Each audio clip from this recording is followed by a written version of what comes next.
નમસ્તે વિદ્યાર્થી મિત્રો, આપણે આપણા આગળના ભાગમાં ભારતનો સાંસ્કૃતિક વારસો, પરંપરા અને હસ્તલલિત કલામાં આપણે જોયું કે માટીકામ કલા, વણાટ કલા, હાથ વણાટ કલા, ભરતગૂંથણ કલા આપણે જોઈ.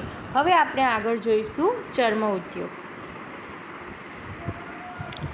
પ્રાચીન ભારતમાં મૃત્યુ પામેલા જે જાનવરો હતા તેમનું જે ચામડું હતું તેમનો ઉપયોગ અલગ અલગ વસ્તુઓ બનાવવા માટે થતો હતો.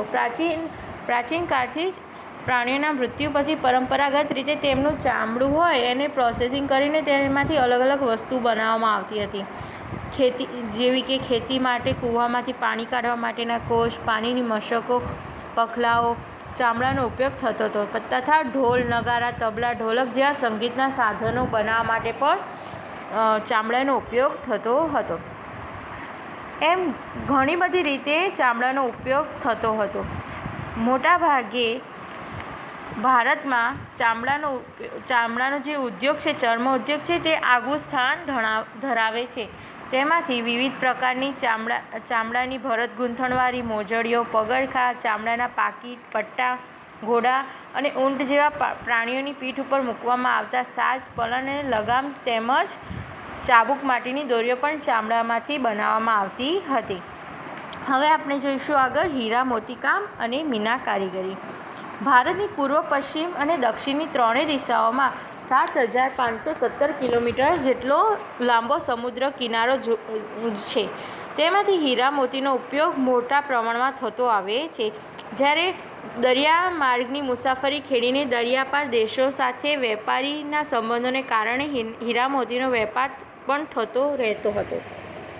વિશ્વવિખ્યાત કોહિનૂર અને ગ્રેટ મુગલ હીરા પણ ભારતમાંથી મળી આવેલા છે. ભારતીય આભૂષણ અલંકારોના શોખીન હોવાથી સોનાના દાગીના ઉપરાંત શ્રીમંત વર્ગ, રાજા મહારાજાઓ વગેરે હીરા મોતીના આભૂષણો પહેરતા હતા. પ્રાચીન સમયમાં રાજા મહારાજાઓ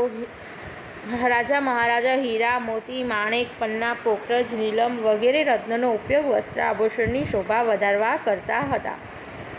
રાજા મહારાજાઓ પોતાના સિંહાસનો માટે પણ તેમના મુગટો માટે રત્નોનો ઉપયોગ કરતા હતા.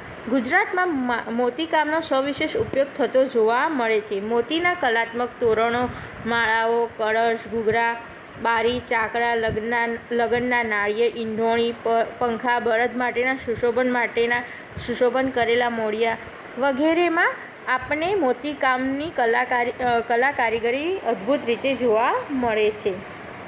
દુનિયાભરના દેશોમાં સોના, ચાંદી તથા મીના કારીગરીની કલા કારીગરીમાં આપણો ભારત દેશ અગ્રીમ સ્થાને છે. તેમાં આપણે મીના કારીગરી વડે લાલ, લીલો અને વાદળી રંગ પૂરીને ઘરેણાંની શોભા વધારવામાં આવે છે.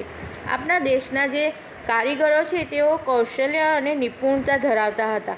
તેઓ આ કારીગરોએ મીના કારીગરી વડે લાલ, લીલો અને વાદળી રંગ પૂરીને ઘરેણાંની શોભા વધારતા હતા. તો આપણને પરીક્ષામાં પૂછાઈ શકે છે કે આપણા કારીગરો મીના કારીગરી માટે કયા રંગોનો ઉપયોગ કરતા હતા? તો લાલ, લીલો અને વાદળી. મીના કારીગરીનું કૌશલ્ય ધરાવતા કારીગરો આપણને જયપુર, લખનઉ, દિલ્હી, વારાણસી અને હૈદરાબાદમાં વધારે જોવા મળે છે. હવે આગળ આપણે જોઈશું જરીકામ. ભારતમાં જરી ભરતની કળા પણ પ્રાચીન સમયથી જોવા મળે છે. ચાંદી અને સોનાના તારના રૂપમાં જરી બનાવી તેનો ઉપયોગ ભરત ગૂંથણ કળા દ્વારા કિંમતી વસ્ત્રો શણગારવામાં થતો હતો. જે ચાંદી અને સોનાના જે તાર છે એને તારના રૂપમાં જરી બનાવીને તેનો ઉપયોગ આપણે ભરત ગૂંથણ કળામાં કરીને તેનો આપણે ઉપયોગ વસ્ત્રોને વધારે કિંમતી બનાવીને તેને શણગારવામાં આપણે કરતા હતા. ભારતમાં જરીકામના હુન્નર માટે સુરત જાણીતો છે. સુરત છે જે જાણીતું છે. ભારતમાં જે આપણે ગુજરાતમાં આવેલું જે સુરત છે જરીકામ માટે જાણીતું છે. જરીકામનો ઉપયોગ પાનેતર, સાડી, ગળચોળા જેવા વસ્ત્ર પરિધાન માટે ઉપયોગમાં લેવામાં આવે છે. સુરતના કુશળ કારીગરો જરીની કિનારી લગાડીને બેનમૂન કામ કરી આપતા હતા. હવે આગળ આપણે જોઈશું ધાતુકામ. ધાતુ વિદ્યા પણ ભારતની પ્રાચીન વિદ્યાઓમાંની એક વિદ્યા છે. પાષાણ યુગ પછી ધાતુ યુગમાં ધાતુ વિદ્યા વિકસી. લોથલના કારીગરોએ ધાતુઓમાંથી બનાવેલા દાંતરડા, સારડીઓ, વળાંકવાળી કરવત, આરા અને સોય જેવા તાંબાના અને કાંસાના ઓજારો બનાવતા હોવાનું જાણવા મળ્યું છે. ધાતુકામમાં વાસણો, ઓજારો, મૂર્તિઓ, પાત્રો બનાવવામાં આવતા હતા. યુદ્ધો માટેના જે અસ્ત્રો અને શસ્ત્રો છે તે પણ આપણે ધાતુમાંથી બનાવવામાં આવતા હતા. ધાતુઓમાં તાંબુ, પિત્તળ, કાંસા જેવી ધાતુઓનો ઉપયોગ વાસણો અને મૂર્તિઓ બનાવવામાં થતો હતો, જ્યારે લોખંડનો ઉપયોગ ઓજારો અને હથિયારો બનાવવામાં થતો હતો. હવે આગળ જોઈશું કાષ્ઠકલા. માનવ જીવનનો સંબંધ શરૂઆતથી જ વૃક્ષ અને વનરાજી સાથે જોડાયેલો છે. પ્રારંભમાં બળતણ તરીકે અને સમયાંતરે ઓજારો અને ભવનો અને મકાનોના બાંધકામમાં લાકડાનો ઉપયોગ થતો હતો. આપણે લાકડાનો ઉપયોગ આપણા જીવન જરૂરિયાત દરેક વસ્તુઓ આપણે જોવા મળે છે. લાકડાની મૂર્તિઓ, બાળકો માટેના રમકડા, થાંભલીઓ, બારીબારણા, વોક, અટારીઓ, સિંહાસનો વગેરેમાં આપણને કાષ્ઠકલા જોવા મળે છે. કાષ્ઠકલા એટલે લાકડા ઉપર કોતરણી કરવી. કાષ્ઠકલા કોતરણીનો વિકાસ થતો રહ્યો છે. ગુજરાતમાં સંખેડાનું ફર્નિચર, લાકડાના હિંચકા તથા ઈડનના રમકડા જાણીતા છે. તો આપણને પરીક્ષામાં પૂછાઈ શકે છે કે સંખેડાનું ફર્નિચર ક્યાં જોવા મળે છે? તો ગુજરાતમાં. અને ઈડનનું શું જાણીતું છે કાષ્ઠકલામાં? તો રમકડા. જળતરકામ. અલંકારો અને જળતરકામની કલા ભારતની એક પ્રાચીન કલા છે. ભારતના રાજાઓ, સમ્રાટો અને શાસકો, શ્રીમંતો વગેરે જે સુવર્ણ અલંકારો ધારણ કરતા, તેમાં હીરા, મોતી, માણેક જેવા કિંમતી રત્નોને ગળાના હાર, બાજુબંધ, કડા, મુગટ વગેરેમાં તેઓ જડાવતા હતા. જળતરકામ માટે નિપુણતા ધરાવતા કારીગરોની ખૂબ જ જરૂર હતી. નિપુણતા ધરાવતા કારીગરો જ જળતરકામ કરી શકતા હતા. રાજસ્થાનનું બિકાનેર ઘરેણાના જળતરકામ માટે જાણીતું છે. તો જળતરકામ માટે રાજસ્થાનનું કયું જાણીતું છે? તો બિકાનેર. તો આપણને પરીક્ષામાં એમ બી પૂછાઈ શકે છે કે રાજસ્થાનનું બિકાનેર શેના માટે જાણીતું છે? તો જળતરકામ માટે. હવે આપણે આગળ જોઈશું અકીક કામ. અકીક એ ભારતની કેટલીક નદીઓના ખીણ પ્રદેશમાંથી મળી આવતો એક પ્રકારનો કિંમતી પથ્થર છે. આપણને પ્રશ્ન થતો હશે કે અકીક એટલે શું? તો અકીક એક એવી વસ્તુ છે કે આપણા જે ભારતની જેટલી નદીઓ છે એનો જે ખીણ પ્રદેશ હોય તેમાંથી એક પથ્થર હોય, કિંમતી પથ્થર છે, એક પ્રકારનો કિંમતી પથ્થર છે. તેમાં અકીક, ચકમક અને અર્ધપારદર્શક સુંદર રાતો પથ્થર એ મુખ્ય છે. તો અકીકમાં બી અલગ અલગ પ્રકારો આવે છે, જેમ કે અકીક, ચકમક, અર્ધપારદર્શક અને સુંદર રાતો પથ્થર, જેને કોર્નેલિયન કહે છે. ખાસ કરીને સિલિકા મિશ્રિત ભૂરા કે સફેદ રંગના પથ્થરોને અકીક તરીકે ઓળખવામાં આવે છે. તો અકીક કોને કહેવામાં આવે છે? તો સિલિકા મિશ્રિત ભૂરા કે સફેદ રંગના પથ્થરોને અકીક તરીકે ઓળખવામાં આવે છે. ગુજરાતમાં સુરત અને રાણપુર વિસ્તારોમાં જુદા જુદા આકારના અકીકના પથ્થરો મળી આવે છે. તો ગુજરાતમાં કઈ જગ્યાએ આપણને અકીકના પથ્થર જોવા મળે છે? તો સુરત અને રાણપુર. અકીકના પથ્થરોને અલંકારમાં જડવા માટે ખંભાત મોકલવામાં આવે છે.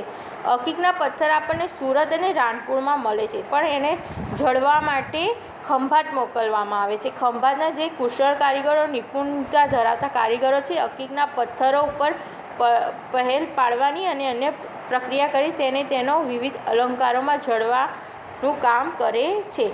તથા અકીકના પથ્થરોની માળા કે મણકા પણ તૈયાર તેઓ કરે છે. તો અકીકનું જળતર કામ ગુજરાતમાં કઈ જગ્યાએ થાય છે? તો ખંભાતમાં. હવે આગળ આપણે જોઈશું ચિત્રકલા. ચિત્રકલાનું સ્થાન વિવિધ કલાઓમાં અગ્રીમ સ્થાને છે.